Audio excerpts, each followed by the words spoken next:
Hello, welcome to my YouTube channel Anil physics academy. पिछले 2-3 lectures में हम लोगों ने जाना कि डायमेंशन को कैसे लिखा जाता है और साथ साथ हमने कई तरह के डायमेंशंस को हमने क्वेश्चन को सॉल्व किया और उसमें बहुत सारे क्वेश्चन थे जो डिफरेंट एग्जामिनेशंस में आईआईटी हो चाहे नीट ये सब में पूछे हुए थे। तो जिन लोगों को भी डायमेंशन लिखना सीखना है कि डायमेंशन को कैसे लिखें, वो मेरे प्रीवियस 2-3 लेक्चर को अच्छी तरह से देख सकते हैं। आज हम लोग नया टॉपिक स्टार्ट करेंगे, वो क्या है, यूजेज ऑफ डायमेंशन। डायमेंशन का यूज़ क्या होता है, ठीक है, इसको हम लोग आज के वीडियो में जानने की कोशिश करेंगे। तो आज हम लोग डायमेंशन का पहला यूज़ पढ़ेंगे। पहला यूज़ क्या है कि checking the dimensional consistency of equations, यानी इक्वेशंस के डायमेंशनल कंसिस्टेंसी को चेक करना। इसको जानने से पहले हम लोग इसके बारे में जानेंगे, principle of homogeneity of dimensions. इसका मतलब क्या होता है, जरा इसको समझने की हम लोग कोशिश करते हैं। देखो, एक चीज़ तुम लोग, जैसे हम लोग छोटे क्लास में एलजेब्रा में पढ़ते होंगे, जैसे कि x प्लस एक्स ये कितना होता है, इक्वल टू 2x, या फिर 3x minus X equal to 2x, minus 5x plus X equal to minus 4x। यानी ये तो हम लोग सब जानते हैं। अगर मान लो मैं एक और इक्वेशन लिखता हूं, x प्लस 2y, ये बराबर क्या होगा, ये कुछ नहीं होगा, ये इतना ही का इतना ही रहेगा, यानी x plus 2y equal to X plus 2y। It can not be solve further, इसको आगे हम लोग सॉल्व नहीं कर सकते हैं। यानी इससे क्या हमें सिखाया गया होगा जूनियर क्लासेस में कि वी कैन ऐड और सब्ट्रैक्ट द सेम वेरिएबल। तो सेम वेरिएबल होता है, जैसे x है, x को हम x के साथ ही ऐड कर सकते हैं, y को y के साथ ही ऐड कर सकते हैं। सब्ट्रैक्शन के साथ भी यही मामला है कि x को x के साथ ही हम लोग सब्ट्रैक्ट कर सकते हैं, y को y के साथ ही हम लोग सब्ट्रैक्ट कर सकते हैं, ठीक है। तो वी कैन ऐड और सब्ट्रैक्ट सिमिलर वेरिएबल्स। ठीक उसी तरह से, हाँ, लेकिन मल्टीप्लिकेशन डिवीजन में कोई ये रूल नहीं है। मतलब वी कैन ऐड और मल्टीप्लाई, मतलब अलग अलग वेरिएबल को हम लोग मल्टीप्लाई या फिर डिवाइड कर सकते हैं। लेकिन जहाँ एडिशन और सब्ट्रैक्शन की बात है, वहाँ हम लोग सेम वेरिएबल को ही ऐड कर सकते हैं या फिर उसको सब्ट्रैक्ट कर सकते हैं। वही बात आती है यहाँ पे फिजिक्स में भी कोई इक्वेशन है, उसमें यही बात आती है कि वी कैन ऐड और सब्ट्रैक्ट सिमिलर फिजिकल क्वांटिटी या फिर सेम फिजिकल क्वांटिटी। मतलब एक ही फिजिकल क्वांटिटी को हम लोग ऐड कर सकते हैं या फिर उसको सब्ट्रैक्ट कर सकते हैं। फॉर एग्जांपल देखो, अगर हम कहें 10 metre minus 8 metre equal to कितना होगा, 2 मीटर। लेकिन अगर हम ऐसा कहें 10 मीटर प्लस 4 न्यूटन, इसको ऐड कर सकते हैं हम लोग। ऐसा लिख सकते हैं कि आप लोग 10 14 मीटर न्यूटन, नहीं, यानी मीटर में यानी लेंथ में न्यूटन क्या है, फोर्स है। लेंथ में फोर्स को ना हम लोग ऐड कर सकते हैं और सब्ट्रैक्ट भी नहीं कर सकते हैं। और जैसे मान लो कि 10 न्यूटन माइनस 8 जूल, इसका कोई मतलब है नहीं।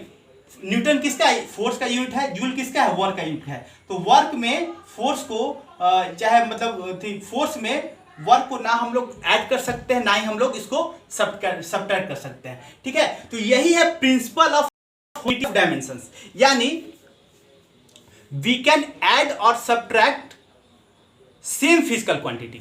इसी को बोलते हैं principle of homogeneity of dimensions. यानी ऐसा समझो कि कोई इक्वेशन दिया हुआ है फिजिक्स में, ठीक है, कोई इक्वेशन दिया हुआ है, तो उसके जो जैसे एक इक्वेशन है तुम्हारा, जैसे मान लो इक्वेशन है v equal to U plus A T. ये काफी फेमिलियर इक्वेशन है। तो देखो, तो मतलब कि हमने principle of homogeneity of dimension क्या बोलता है कि वी कैन ऐड और subtract the same physical quantity. यानी किसी भी इक्वेशन में अगर सब फिजिकल क्वांटिटी सेम है, यानी ये तीनों, इसमें कितने टर्म्स हैं, इसमें 1 2 3, ये तीनों टर्म्स हैं, वो तीनों सेम चीज है। मान लो ये वेलोसिटी है तो ये वेलोसिटी है, तो एटी भी क्या होगा, इसको भी वेलोसिटी ही होना पड़ेगा। तो तीनों सेम चीज है, तो तीनों का डायमेंशन भी क्या होना चाहिए, सेम ही होना चाहिए। अगर ये तीनों सेम है तो तीनों का डायमेंशन भी क्या होना चाहिए, सेम होना चाहिए। It means in any equation in physics the dimensions of all the terms must be the same. Physics में कोई तुमको इक्वेशन दिया रहे, उसमें सभी टर्म्स का, जितने भी टर्म्स होंगे उस इक्वेशन में, सबका डायमेंशन क्या होना चाहिए, सेम होना चाहिए, तो ही वो इक्वेशन क्या होगा। अगर ऐसा नहीं है, मान लो कि सपोज दैट कोई इक्वेशन दिया है तुमको फिजिक्स में, और उसमें देखो कि किसी एक टर्म का, मान लो चाहे एक से ज़्यादा टर्म्स का, उसका तुम्हारा डायमेंशन अलग है, तो क्या होगा, दैट इक्वेशन इज, वो पूरी तरह से इक्वेशन क्या होगा, रॉन्ग होगा। ठीक है, तो इसी को बोलते हैं checking the dimensions of consistency of equations. यानी मतलब डायमेंशनल, जो हम लोग डायमेंशन बनाना अभी सीखे हैं, इससे हम चेक कर सकते हैं कि किसी भी इक्वेशन के सभी टर्म का डायमेंशन सेम है कि नहीं।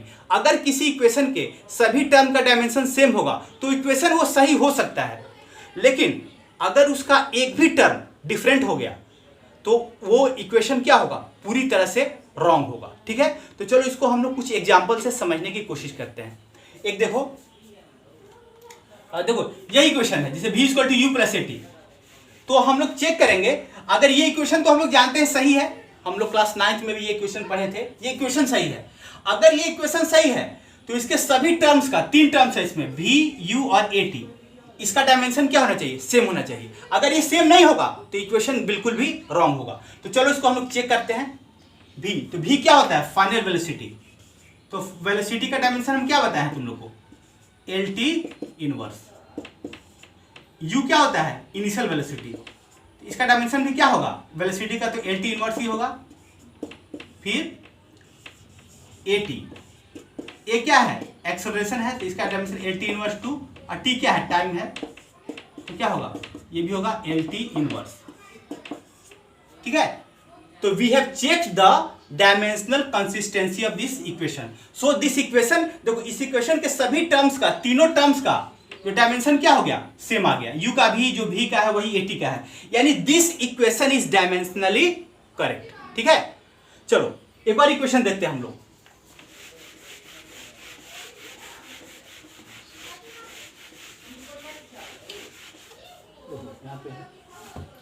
एक इक्वेशन है k equal to half M V square plus M A. ठीक है, इसमें देखो इस इक्वेशन में देयर आर 3 टर्म्स। k क्या है, काइनेटिक एनर्जी है। तो सुनो, तो तीनों टर्म का देखो, अगर ये इक्वेशन सही है, if this is a right equation, then the dimension of all its terms must be the same. इसके सभी टर्म, 3 टर्म है, 1 2 3, इसके सभी टर्म्स का डायमेंशन सेम होना जरूरी है। अगर ऐसा नहीं हुआ, if this is not so, दो ये इक्वेशन रॉन्ग होगा। हम लोग कह सकते हैं कि ये इक्वेशन पूरी तरह से रॉन्ग है। तो चलो चेक करते हैं, के क्या है, काइनेटिक एनर्जी। तो काइनेटिक एनर्जी का क्या होता है तुम्हारा डायमेंशन, एनर्जी का क्या बताया था, कोई भी एनर्जी हो सबका एक ही होता है, जो वर्क का डायमेंशन होता है वही एनर्जी का डायमेंशन होता है। तो कितना होगा, M L square T inverse 2, फिर हाफ एम वी स्क्वायर। देखो हाफ का तो कोई डायमेंशन नहीं होगा क्योंकि नंबर का कोई डायमेंशन नहीं होता है, तो इसका क्या, m है, मास है, तो m, v क्या वेलोसिटी है, तो एल टी इनवर्स इसका स्क्वायर।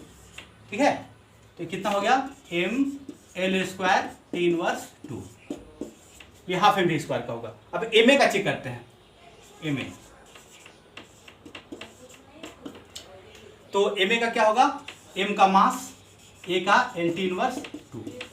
तो देखो यहां हम लोग क्या देखते हैं कि ये टर्म और ये term both have the same dimensions, but the third ये तीसरा टर्म है, इसका डायमेंशन कुछ डिफरेंट है। यानी this equation is not consistent, dimensionally not consistent, यानी ये डायमेंशनली कंसिस्टेंट नहीं है, यानी this equation is a wrong equation.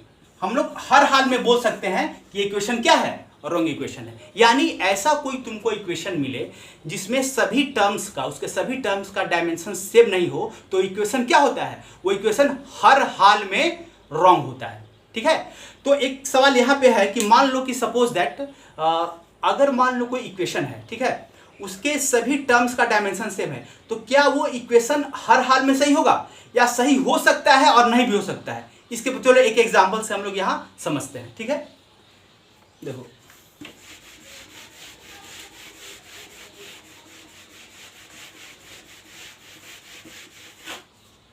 देखो एक इक्वेशन है एस बराबर U T plus half A T square. हम लोग सभी इस इक्वेशन से फैमिलियर हैं, बहुत फेमस इक्वेशन है मोशन का। तो चलो इसको सभी तीनों टर्म्स का, देखो ये इक्वेशन सही है, हम लोग जानते हैं कि दिस इक्वेशन इज करेक्ट, क्योंकि हम लोग बचपन पढ़ते आ रहे हैं क्लास 9 से ही। तो इक्वेशन सही होगा, तो सही होगा तो हम लोग ये भी आशा करते हैं कि इसके सभी टर्म्स का डायमेंशन भी क्या होगा, सेम होगा। तो चलो let us check it out. तो एस क्या है, डिस्टेंस या फिर डिस्प्लेसमेंट, इसका होगा एल, ठीक है। और यूटी, यूटी बराबर, यूटी क्या है, वेलोसिटी है, L T inverse into T. देखो टी इनवर्स और टी कैंसिल हो गया, ये क्या आ गया, एल, ठीक है।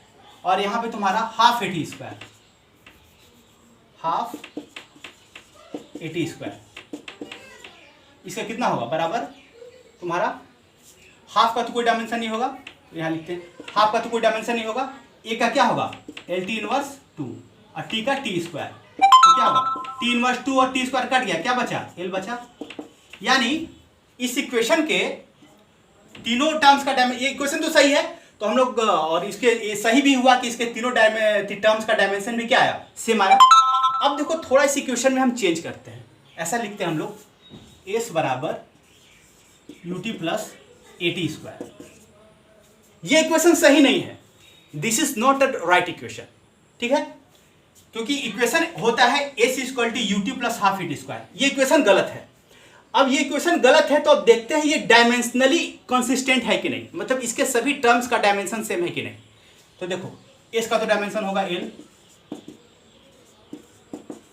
यूटी का क्या होगा, अभी हमने पता किया है, इसका भी एल होगा। और एटी स्क्वायर का क्या होगा, एटी में ए का होगा एल टी इनवर्स 2 और टी स्क्वायर का टी स्क्वायर यानी एल। यानी इसमें भी देखो तीनों टर्म्स का डायमेंशन क्या हुआ, सेम आया। But this equation is not correct, ये इक्वेशन करेक्ट नहीं है, इक्वेशन गलत है। तो इससे एक चीज साबित हुआ कि अ डायमेंशनली कंसिस्टेंट और करेक्ट इक्वेशन में भी करेक्ट। यानी अगर हमको एक ऐसा इक्वेशन मिले जिसके सभी टर्म्स का डायमेंशन सही है, सेम है, तो वो इक्वेशन सही हो भी सकता है और नहीं भी हो सकता है। जैसे ये इक्वेशन है, इसके सभी टर्म का डायमेंशन सेम है, this is a right equation.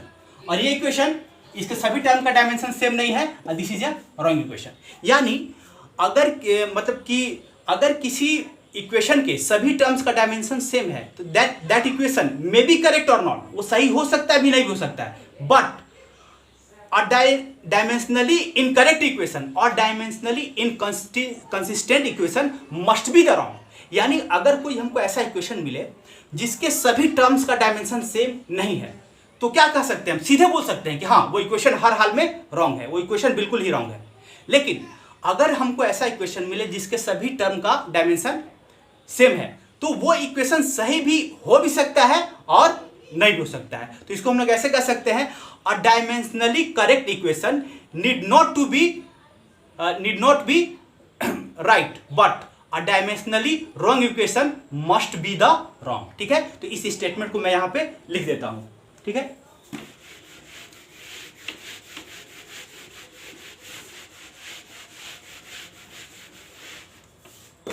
ऐसा लिखिए इसमें, अ डायमेंशनली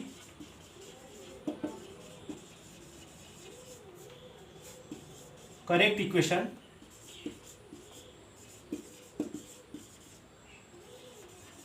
डायमेंशनली करेक्ट मतलब जिसके सभी टर्म्स का डायमेंशन इक्वल हो। Equation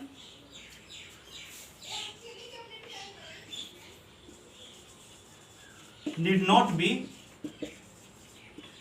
right but a dimensionally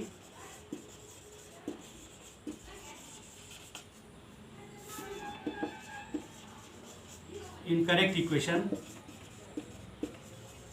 must be wrong।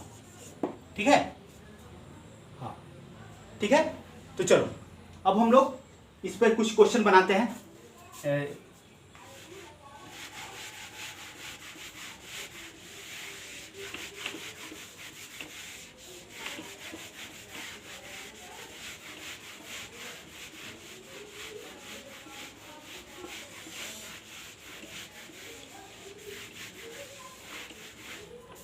देखो एक इक्वेशन दिया हुआ है, क्वेश्चन एक है, एक इक्वेशन दिया हुआ है हाफ mv स्क्वायर बराबर mgh। तो हमें चेक करना है कि ये इक्वेशन डायमेंशनली करेक्ट है या फिर नहीं है। तो सुनो, ये इक्वेशन में कितने टर्म्स हैं? देयर आर 2 टर्म्स, 2 टर्म है इक्वेशन में। तो हम क्या करेंगे, दोनों टर्म का हम लोग क्या निकालेंगे, डायमेंशन। अगर डायमेंशन थी इसका, दोनों का डायमेंशन सेम हो गया तो इक्वेशन क्या होगा, डायमेंशनली करेक्ट होगा। तो चलो इसको निकालते हैं। हाफ mv स्क्वायर, इसका डायमेंशन क्या होगा, हाफ तो कांस्टेंट है, नंबर है, इसका कोई डायमेंशन होगा नहीं। मास का m और वेलोसिटी का LT इनवर्स 1, इसका स्क्वायर, ठीक है। तो क्या होगा, m L square T inverse 2, ठीक है, इसका निकला। फिर mgh,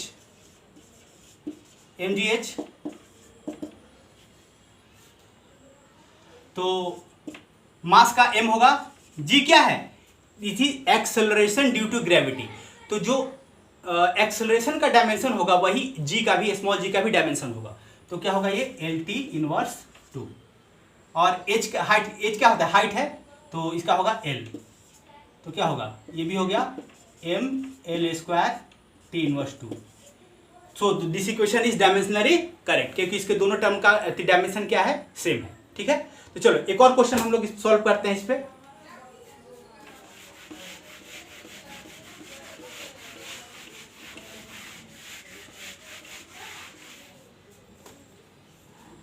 देखो, जैसे एक इक्वेशन है तुम्हारा t equal to 2 pi root under m by f by X. या t क्या है, टाइम पीरियड है, m क्या है, मास है, f क्या फोर्स है, x क्या है, लेंथ है, ठीक है, x क्या है, डिस्टेंस है मतलब। तो चलो, तो अगर ये इक्वेशन डायमेंशनली करेक्ट है तो इसको 2 टर्म्स है इसमें, ये दोनों का डायमेंशन क्या होना चाहिए, सेम होना चाहिए। तो ये t का डायमेंशन क्या होगा, t होगा।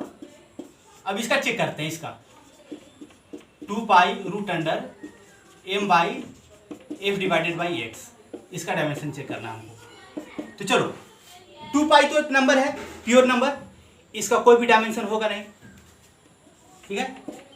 बचा यहाँ पे, चलो स्क्वायर रूट कर देते हैं, स्क्वायर रूट। m मास है तो मास का क्या होगा, m होगा, कैपिटल M। ये फोर्स है, फोर्स का क्या होता है, mLT इनवर्स 2। और लेंथ का क्या होता है, l होता है, ठीक है। तो देखो l कैंसिल हो गया, नहीं l कैंसिल नहीं होगा, नहीं होगा कैंसिल होगा।